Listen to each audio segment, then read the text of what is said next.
saya ingin memberikan nama lengkap saya Cyril Raul Hakim sebenarnya. Tapi biasanya dipanggil Ciko dari kecil, jadi semua orang panggil Ciko Hakim. Tapi kalau di KTP namanya nggak itu. Nah, tadi betul yang tadi dikatakan bahwa saya salah satu dari deklarator Partai Amanat Nasional. Kami bergabung dulu di MARA, Majelis Amanat Rakyat. Usia saya masih 25 tahun. Itu kebetulan paling muda. Ketika deklarasi juga PAN, saya pengurus DPP yang termuda di Departemen Pemuda, menjadi wakil kepala departemen. Kemudian perjalanan saya di PAN berjenjang. Saya pernah menjadi ketua DPW Partai Amanat Nasional untuk Provinsi Bali selama 7 tahun, menggantikan Jeffrey Giovanni. 7 tahun karena masanya sebenarnya 5 tahun, tapi 2 tahun diperpanjang karena belum ada calon yang tepat waktu itu, karena memang kita mencari di Bali untuk orang Bali yang memimpin. Kebetulan setelah itu digantikan oleh Brigjen Suete. Lalu saya pernah menjadi, terakhir jabatan saya adalah ketua DPP dan juga Korwil Bali dan NTB. Nah, saya pensiun dini 2012. Belum 40, tapi udah pernah jadi ketua DPW, udah pernah jadi ketua DPP, lumayan lah ya. Jadi kalau dibilang saya itu senior, saya seniornya Hatta Rajasa sama seniornya Zulkifli Hasan. Jadi Bang Hatta itu masuk tahun 99, Bang Zul itu masuk tahun 2002. Jadi alhamdulillah walaupun selalu berbeda dengan Partai Amanat Nasional, pilihan politiknya terakhir-akhir ini belum dipecat juga. Kemarin masih diundang juga ke pernikahan putranya Pak Amin. Putaran pertama bahkan anaknya Pak Amin, ini lucuan dulu ya. Bahkan anaknya Pak Amin masih nelpon, taruhan yuk 1-2 putaran, 1 putaran nih. Gitu. Jadi kita masih, hubungan pribadi masih kita jaga. Karena saya sendiri tidak pernah menjelekkan beliau maupun partai saya. Karena di dompet saya masih KTA-nya Partai Amanat Nasional. Walaupun saya dibilang sekarang, wah paling die hard nih Ahok. Sampai die hardnya sampai sekarang dilaporin sama Anies. Ya. Perihal pencemaran nama baik, ya. Nggak apa-apa. Saya bilang kalaupun itu fitnah, hukumannya cuma 100 juta. Masih ada 9 kali kuota lagi, saya siapin 1 miliar untuk fitnah kamu. Kamu lebih jahat dari saya. Ya kan? Masa jenazah saya nggak disolatin bertetangga kan gitu. Intinya gini, tadi yang dibilang oleh Bapak Moderator, saya tuh ingin sekali mengutip Suhoki dulu nih sebelum dimulai. Itu kata-kata tadi, dia harus bermimpi lebih besar, dia punya cita-cita lebih besar daripada diri. Suhoki dalam bukunya Catatan Seorang Demonstran di halaman 101 mengatakan, tapi sekarang aku berpikir sampai di mana seseorang masih tetap wajar, walau ia sendiri tidak mendapatkan apa-apa. Seseorang mau berkorban buat sesuatu, katakanlah ide-ide. Agama, politik, atau pacarnya. Tapi dapatkah ia berkorban buat tidak apa-apa? Nah ini mungkin terlalu ekstrim. Ya, ketika orang mau berkorban untuk tidak apa-apa, pasti ada suatu cita-cita. Ya, saya sendiri pribadi berhenti di tahun 2012. Saya hanya maju sekali untuk jadi anggota dewan pada tahun 2004. Itu saya nomor urut 1 tapi saya kalah. Dan saya setelah itu nggak maju lagi. Nah, saya punya cita-cita besar. Saya alhamdulillah secara ekonomi tidak pernah mencari uang di politik. Politik bagi saya adalah ladang charity. Saya tidak main golf, saya tidak suka karaoke. Nah, ya itu buang-buang uang. Jadi kalau teman-teman saya nanya, lu ngapain di politik buang-buang duit? Lu tiap hari 1,5 juta, belum taruhan ya kalau main golf. Lebih mahal kan? Pilkada nggak tiap hari loh. Ya, dan semua gerakan yang saya bikin adalah biaya sendiri. Nah itu hobi Pak. Hobi, cita-cita, dan hari ini kenapa saya betul-betul memperjuangkan Ahok kesannya, walaupun saya pernah menulis kemarin bahwa saya bukan pendukung Ahok, tapi saya sedang mendukung prinsip, ide, gagasan, kebinekaan Indonesia yang dibangun di atas kebinekaan yang damai, ya, dan Tuhan itu punya maksud di negara yang mayoritas populasinya adalah Muslim, ya. Kita diberi sedemikian rupa, sisanya itu banyak sekali agama-agama berbeda dengan suku, ras, dan bahasa berbeda. Kita ini mau diberikan contoh, kalau mimpi saya nih, bahwa Allah Subhanahu wa taala itu ingin memberikan contoh Islam yang rahmatan lil alamin itu ya di Indonesia itu. Nah, itu yang sedang harus saya sebagai seorang muslim saya mau memperjuangkan. Kalau saya ya, masalah integritas dan lain-lain. Kalau saya pribadi, saya merasa saya belum sampai ke situ sehingga saya berhenti bermimpi menjadi politisi. Saya berhenti bermimpi mendapatkan jabatan politik. Karena saya rasa saya belum cukup integritas. Masih bandel lah kasarnya gitu ya. Masih punya masa lalu yang cukup seru gitu. Capek ngejelasinnya, minta maafnya capek gitu. Minimal saya merasa begitu sehingga saya ingin menjadi orang merdeka. Merdeka itu apa? Saya tidak perlu bangun jam 6 pagi dipanggil. Kalau jadi menteri kan jam 6 presiden panggil mesti bangun, Pak. Nah, alhamdulillah saya nggak perlu begitu, itu cukup buat saya. Nah, sekarang kalau kita bandingkan tadi, tapi ini agak lucu judulnya dulu saya ini ya, kegembiraan versus kepalsuan. Ini kalau kita bicara soal kepemimpinan, jarang sekali Pak pemimpin yang gembira Pak. Pemimpin yang berhasil, yang fenomenal, semuanya pemarah. Soekarno pemarah, Winston Churchill pemarah, Margaret Thatcher pemarah, nggak ada yang nggak pemarah. Ya, hampir semua. Ali Sadikin pemarah, ya kan? Prabowo pemarah, gitu. Ya, lebih-lebih lagi kan, tangannya lebih gampang nempeleng orang daripada Ahok, ya kan? Tadi saya bahas di atas. Correct me if I'm wrong, saya pernah diceritakan oleh kakek saya yang kebetulan tetangganya Pak Ali Sadikin di Menteng. Dulu ulama protes soal judi, Ali Sadikin mengatakan itu ulama-ulama nggak usah lewat Sudirman Tamrin, doang judi itu.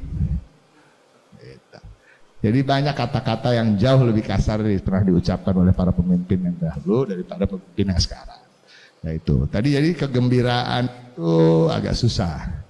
Mungkin Eko Patrio kalau jadi presiden gembira gitu. Versusnya. Tapi yang parah itu kepalsuan. Marah yang palsu juga ada, orang marah palsu itu ada. Seakan gahar tapi dibaliknya dia terima uang, dia lemah, dia takut dengan uang, dia takut dengan perempuan, takut dengan materi, benda-benda mati, benda hidup. Apalagi kepalsuan yang berlebihan. Ya. Saya tadi bilang, when it is too good to be true, biasanya it's too good to be true. Kalau itu terlalu baik dilihat, kita lihat, ya biasanya emang itu bohongan. Gitu. Itu fata morgana. Gitu. Dalamnya kopong. Karena dalam fondasi yang kuat, biasanya gedung itu nggak bisa terlalu indah, nggak bisa terlalu meliuk-liuk. Dia harus lurus-lurus. Gitu. Nah, kalau kita tilik kembali ke masa lalu dan sekarang, itu semua tidak bisa disamakan. Masa reformasi dan era Orde Baru itu berbeda. Kepemimpinan zaman dulu dan kepemimpinan zaman sekarang itu berbeda. Karakter-karakter yang dibutuhkan pun berbeda. Karena kita sekarang tetap pemimpin itu harus keras. Ya, pemimpin harus tegas. Tidak ada pemimpin yang tidak tegas. Tegas itu apa? Tegas dalam menghukum, tapi tegas juga dalam memaafkan. Gitu. Sekarang kan enggak. Sekarang ambigu. Gitu. Menghukum, tapi kalau dipres sedikit, ya kita di reformasi kita inilah mengalami lah presiden yang udah mengatakan sesuatu, tapi ketika dipres dia berubah. Ya, atau pokoknya enggak juga ada, gitu ya. Memusuhannya selamanya juga ada. Gitu. Ada juga yang wise, yang bijak seperti Gus Dur, ketika dia digoyang, diminta turun dan dia mengatakan tolong dikoreksi bila salah, tidak ada jabatan yang pantas dipertahankan mati-matian. Gitu ya. Nah, itu sangat bijak. Walaupun kalau dia mau bilang pasukan dia turunkan, ya turun. Ya selesai juga. Gitu.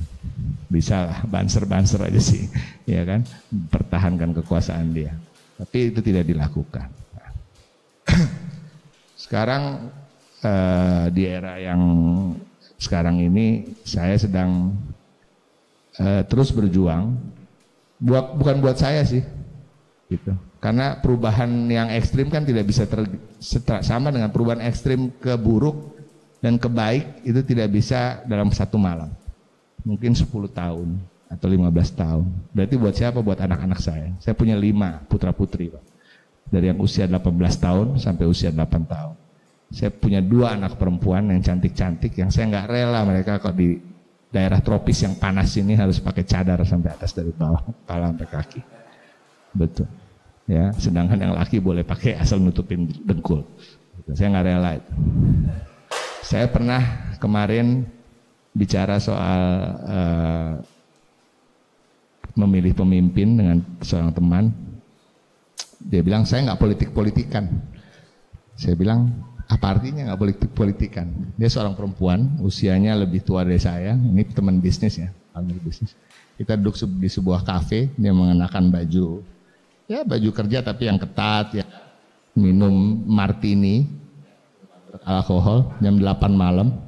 Terus dia bilang, saya kurang peduli sama politik, saya nggak mau milih politik. Oh, saya bilang, Mbak duduk di sini, jam 8 malam, bersama saya yang bukan muslimnya.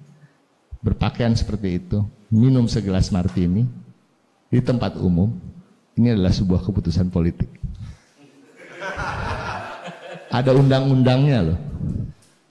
Ada undang-undang yang mengatur bahwa dia boleh begitu. Berada di situ, jam segitu, minum martini, bersama saya yang bukan muhrim. Itu ada undang-undangnya, Pak. Kita berhenti di lampu merah. Itu bukan kesepakatan tanpa diketok palu, Pak. Ada undang-undang lalu lintas, Pak. Kalau lampu merah artinya berhenti, lampu kuning artinya apa? Besok bisa diganti, Pak. Kalau mau, kalau DPR bilang di komisi 5 ya, atau komisi berapa itu perhubungan. Ya, mereka ganti, dia bilang hijau berhenti artinya. Besok hijau berhenti ganti. Gitu. Saya bilang jadi nggak ada artinya. Kalau bahasa Inggrisnya, if you don't turn on to politics, politics will turn on you. Anda tidak mengikuti politik, politik akan ngatur Anda tanpa Anda ada andil di sana. Nah, kita memilih pemimpin melalui yaitu tadi pemilu. Jadi sebenarnya kalau saya lihat, saya bilang ya, kita nggak akan dapat tuh pemimpin yang sempurna. Seperti saya nih, Pak ya, saya ini duda nih, Pak. Cerai udah 2 kali. Kalau paman saya bilang perempuan yang lo mau tuh does not exist. Ya kan, perempuan yang kita mau tuh nggak ada di dunia ini. Yang ada yang mendekati situ. Ya. Jadi kalau ada kekurangan-kekurangan ya kita lihat mudarat dan manfaatnya.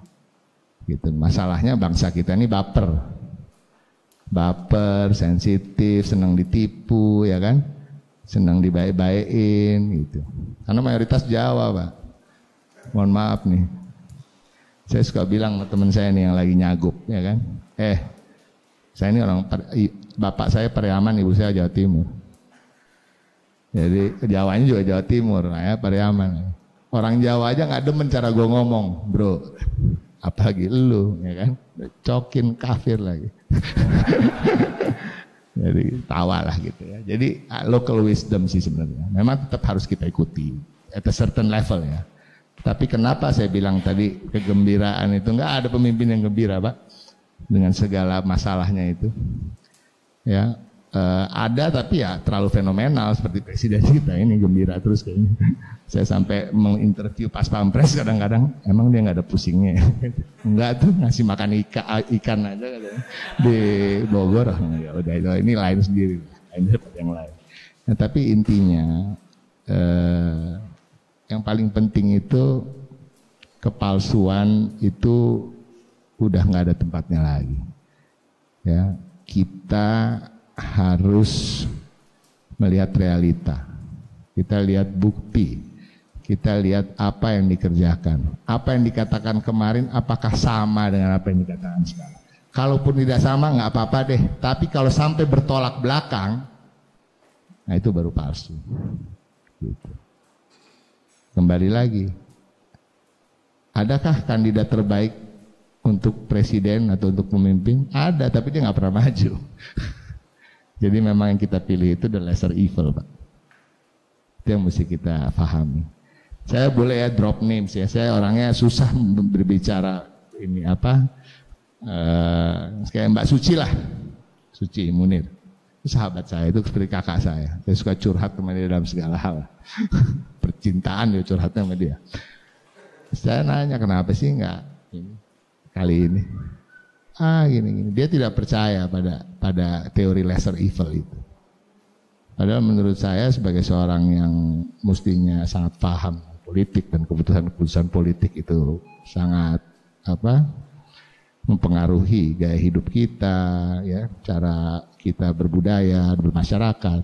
Seharusnya dia ketika harus memilih di antara dua evil, ya pilih yang paling rendah lah tingkat keiblisan. Ya kalau saya bisa sampai di situ aja, Pak. Terima kasih. Wassalamualaikum warahmatullahi wabarakatuh. Ya, terima kasih Bang Ciko. Sharingnya sangat orisinil sebenarnya. Yang tadi dari awal sepertinya kita sama Bang Ciko. Saya udah mulai ditanya oleh rekan, oleh teman. Lu sekarang dukung Ahok ya? Enggak. KTP gue bukan KTP DKI, gue gak akan nyoblos Ahok. Gitu. Saya jelas pilihannya. Tapi kondisinya memang sangat memprihatinkan. Jadi saya jawab kepada teman saya itu, teman-teman saya, ini bukan persoalan pilih Ahok atau Anies. Ini bukan persoalan pilkada DKI, saya bilang. Ini adalah persoalan pemihakan saya atau mungkin teman-teman saya tentang Indonesia. Seperti yang dikatakan tadi Bang Ciko, bahwa prinsip, ide, gagasan keindonesiaan hari ini sedang dipertaruhkan. Dan pilkada DKI tampaknya menjadi arena di mana prinsip, ide, gagasan keindonesiaan itu sedang coba diusik. Nah, itu yang kemudian memanggil saya terus terang secara pribadi bahwa saya harus tampil melakukan pemihakan bukan untuk Jakarta, tapi untuk Indonesia.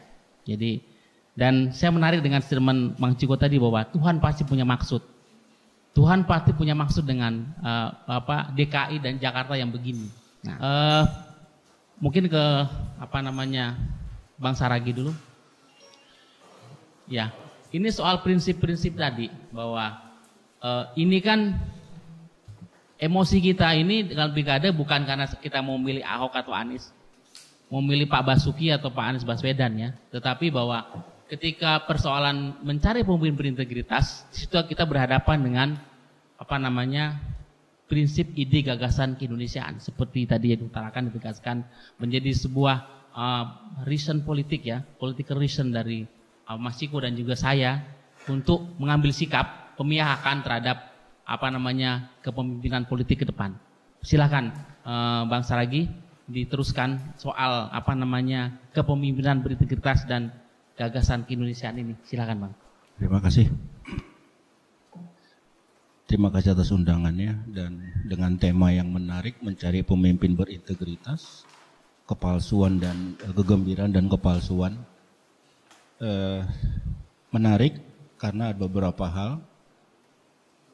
Tapi sebelumnya saya memperkenalkan diri, nama saya Juliaman Saragi, ketua dan pendiri daripada NCBI, National Character Building Institute. Kebetulan ada salah satu teman saya di belakang, Lydia, mantan ketua umum PMKRI. Terima kasih.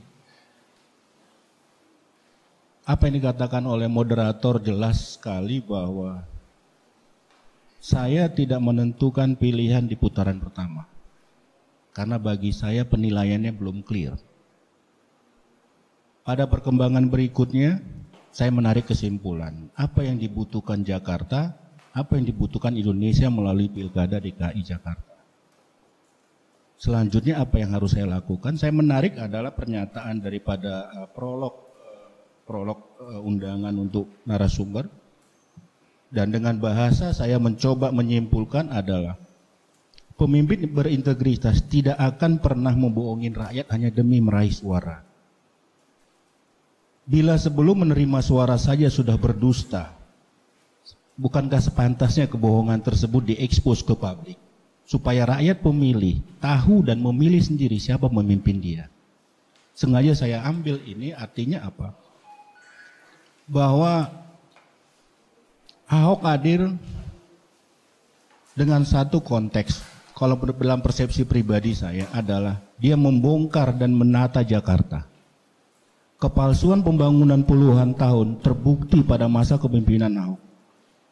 Sangat di luar nalar jika kita puluhan truk berisi kabel-kabel gulungan kabel di daerah ring 1. Ini sungguh-sungguh hal yang tidak mungkin terjadi. Kita bisa melihat dan terakhir juga terjadi di Gatot Subroto. Kita bisa melihat bagaimana penataan, bagaimana hal-hal ruang terpadu anak menjadi satu wadah tempat berkumpulnya warga. Dan bahkan terakhir saya sudah menyampaikan pesan bahwa saya tidak kenal Ahok, saya tidak kenal Jarot, saya tidak kenal Anies, dan tidak kenal Sandi. Saya tidak kenal. Tetapi bahwa untuk kepentingan ke depan, bahkan saya sudah menawarkan satu ide bahwa bagaimana ruang terpadu anak itu menjadi taman dongeng kebangsaan, taman dongeng keagamaan. Itu salah satu. Dan hal yang lainnya adalah saya sudah siapkan ada di makalah bahwa ada di catatan kecil saya. Kalau melihat pertanyaan daripada moderator adalah bagaimana pemimpin berintegritas ini dalam konteks pilkada saat ini. Saya menilai hanya dari dua hal. Bahwa bicara penegakan hukum baik oleh polisi, baik oleh kepolisian maupun pihak terkait dan juga dari Badan Pengawas Pemilu yang secara quick respon. Dan kedua adalah bagaimana bahwa saya menilai rakyat pemilih di Jakarta terperangkap sama isu-isu sekunder. Mereka tidak maju kepada isu primer. SARA adalah isu sekunder, tetapi diekspos menjadi isu keutamaan. Yang menjadi isu primer sebenarnya adalah bagaimana rancang program masing-masing kandidat. Inilah seharusnya kemanfaatan yang terbesar. Bagaimana komparasi benefit dengan program-program ini. Saya melihat sendiri bagaimana dengan program DP 0%, 0 rupiah. Bahkan BI sudah menyatakan bahwa itu melanggar aturan dan lain-lain. Tetapi itu menjadi satu konsumsi publik. Saya berharap ke depan adalah ada satu penjelasan ke publik. Bagaimana status daripada masing-masing kita bisa melihat. Usulan saya sederhana adalah KPK, Kepolisian dan Kejaksaan Agung mendeklar pelaporan setiap yang masuk terkait dengan keempat aktor ini. Itu harus dideklar. Artinya apa? Pada saat rakyat pemilih memasukin kotak suara, mereka sudah bening. Mereka sudah memiliki pencerahan bahwa ini loh pemimpin aku. Seharusnya pihak-pihak kepolisian ini semua, ada kan mereka banyak menerima laporan publik terhadap Anies maupun KPK menangani Jarot sumber waras maupun Anies Sandi terakhir dilaporin kedua kali soal pemalsuan kwitansi terakhir. Saya berharap bahwa pihak aparat hukum mendeklarasikan status perkara masing-masing ini sebelum pada harinya. Ini penting. Pada saat siapapun terpilih, bahwa rakyat sudah tahu bahwa oh ini pemimpinku bersih. Karena pemimpin berintegritas dikatakan adalah jujur dan dapat dipercaya, tidak korupsi apa segala. Ini perlu dideklar. Dan ini menjadi satu hal tindakan yang sangat penting. Apakah memang kita boleh lihat provokasi-provokasi spanduk SARA? Kelompok-kelompok saya itu dengan inisiatif sendiri menurunkan itu banyak spanduk.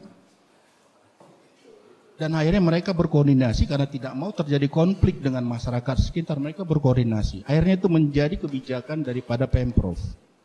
Tapi ini sangat membahayakan bukan di tengah kota. Tetapi adalah di daerah-daerah bantaran kali, di daerah-daerah pemukiman padat, di pinggiran Jakarta. Ini sangat terasa sekali ketegangan-ketegangan yang sebenarnya tidak perlu ada. Ini semua bersumber cuma pada satu titik, egoisme kekuasaan. Nah, saya hanya mencoba menjadi pengantar itu dan semoga diskusi ini semakin berkembang, tetapi bahwa perlu saya klarifikasi bahwa keberpihakan saya kepada Ahok ataupun kepada Ahok bukan karena saya punya vested. Tapi saya melihat bahwa Jakarta butuh Ahok dan Indonesia butuh simbol untuk bagaimana membongkar dan menata pembangunan yang penuh kepalsuan. Kita bisa lihat sendiri hasil-hasilnya. kalau Yudi Latif kemarin menyatakan bahwa Ahok ini adalah seperti Robin Hood. Mereka ngambil dari pengembang, mereka masukkan ke pelayanan publik. Tetapi bahwa saya sangat setuju bahwa pemimpin berintegritas adalah bahwa memang sudah selesai sama dirinya sendiri. Dan inilah yang memang kita cari dan memang ini dibutuhkan Indonesia di masa depan. Sekian dan terima kasih.